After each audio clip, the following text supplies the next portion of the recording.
नमस्कार दोस्तों, मेरे YouTube चैनल में आपका बहुत बहुत स्वागत है। आज मैं आपको गणेश चतुर्थी की व्रत कथा सुना रही हूँ। ऐसा कहते हैं कि यह कथा चंद्र दोष निवारण की कथा है। एक बार मिथ्या दोष लगने के कारण एक दिन कृष्ण जी बड़े ही व्याकुल अवस्था में, चिंतातुर अवस्था में बैठे हुए थे कि वहाँ नारद जी आ पहुँचे। तब कृष्ण जी ने उनका भावपूर्ण आदर सत्कार कर उनको आसन ग्रहण करने को कहा। नारद जी बोले, हे भगवान, आप खिन्न क्यों हैं? दिखाई पड़ रहे हैं, आप किस चिंता में हैं? मुझे बताइए। हे केशव, आप संपूर्ण वृतांत मुझे सुनाइए। इस पर श्री कृष्ण जी बोले, हे देव ऋषि नारद जी, मुझे बार बार अकारण ही कलंक लग रहा है। इस कारण मुझे अत्यंत पश्चाताप है। मैं आपकी शरण में हूँ, आप मुझे चिंता रहित कीजिए। नारद जी ने कहा कि हे भगवान, आप पर लगने वाले कलंक का कारण मैं जानता हूँ। आपने भादो महीने की शुक्ल पक्ष की चतुर्थी का चंद्र दर्शन किया है। इस कारण आपको बार बार कलंकित होना पड़ रहा है। नारद जी की बात सुनकर भगवान श्री कृष्ण विनम्रता पूर्वक बोले कि हे देव ऋषि नारद जी, चतुर्थी के चंद्र दर्शन से कैसे दोष लगता है, जबकि द्वितीया के चांद का लोग दर्शन करते हैं और उसका सुंदर फल पाते हैं। नारद जी ने कहा कि स्वयं गणेश जी ने दर्शनीय रूप वाले अर्थात सुंदर रूप पर गर्व करने वाले चंद्रमा को श्राप दिया है कि आज के दिन जो लोग तुम्हारे दर्शन करेंगे, समाज में उनको व्यर्थ ही निंदा का पात्र होना पड़ेगा। कृष्ण जी ने पूछा कि हे मुनिवर, अमृत की वर्षा करने वाले चंद्रमा को गणेश जी ने क्यों श्राप दिया?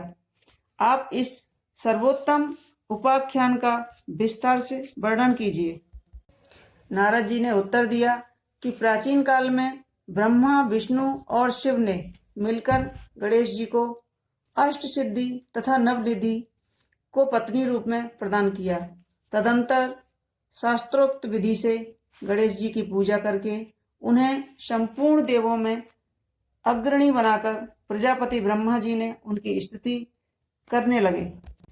ब्रह्मा जी ने कहा कि हे हाथी के समान सूंड वाले, हे गणपति, हे लंबोदर, हे वरदायक, समस्त विद्याओं के अधिपति, हे देवताओं के अधिनायक, हे सृष्टिकर्ता, पालक एवं संहारक गणेश जी, जो लोग भक्तिपूर्वक आपको लड्डू का भोग लगाकर पूजन करेंगे, उनके सभी विघ्न बाधाएं दूर हो जाएंगी और दुर्लभ सिद्धियां प्राप्त होंगी।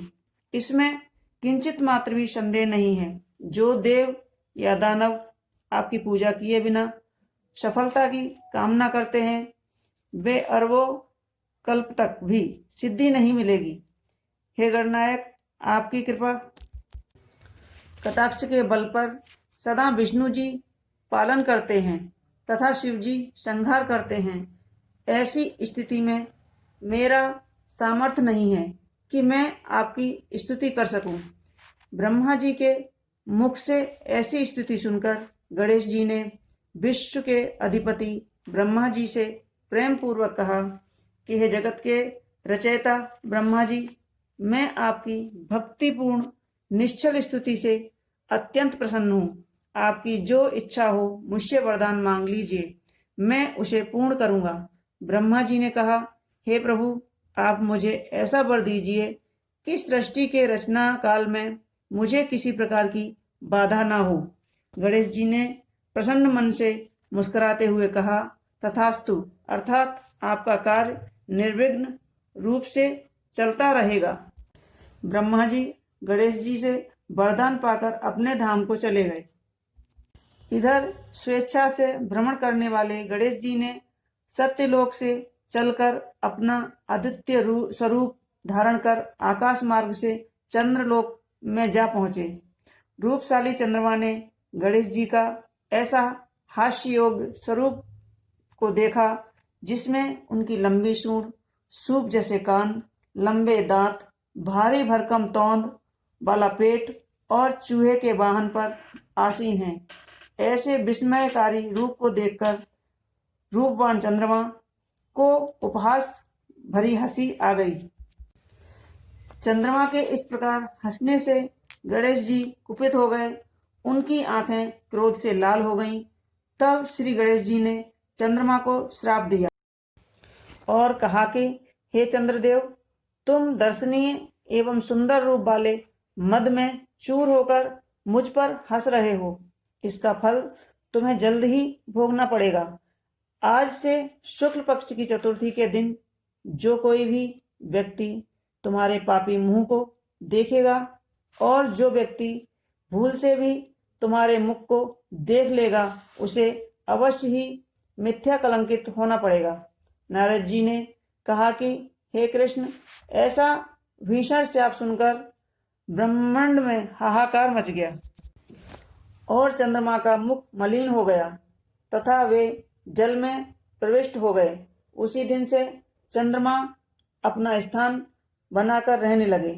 उधर देवता, ऋषियों और गंधर्वों को बड़ी निराशा हुई और वे सबके सब दुखी हो देवराज इंद्र के साथ पितामह ब्रह्मा जी के पास पहुंचे और उन्होंने चंद्रमा का सारा वृतांत कह सुनाया।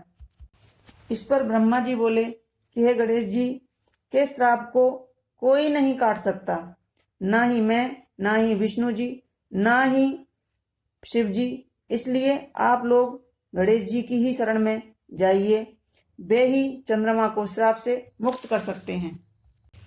तब देवताओं ने ब्रह्मा जी से पूछा कि विघ्न विनायक गणेश जी किस प्रकार प्रसन्न होंगे, कृपा करके बतलाइए। ब्रह्मा जी ने कहा कि गणेश जी का पूजन विशेष तौर पर कृष्ण पक्ष की चतुर्थी को पूरी श्रद्धा के साथ करना चाहिए और उन्हें लड्डू, मालपुआ इत्यादि का भोग लगाना चाहिए।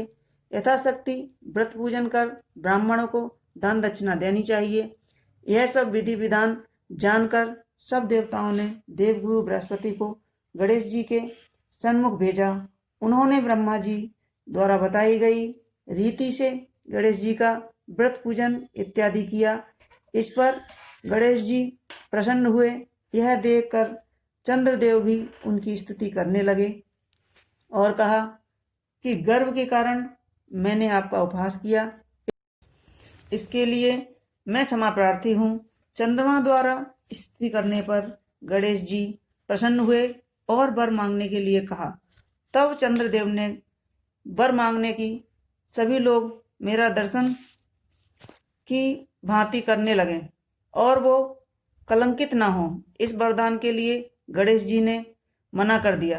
तब चंद्रमा ने श्राप से मुक्ति चाही।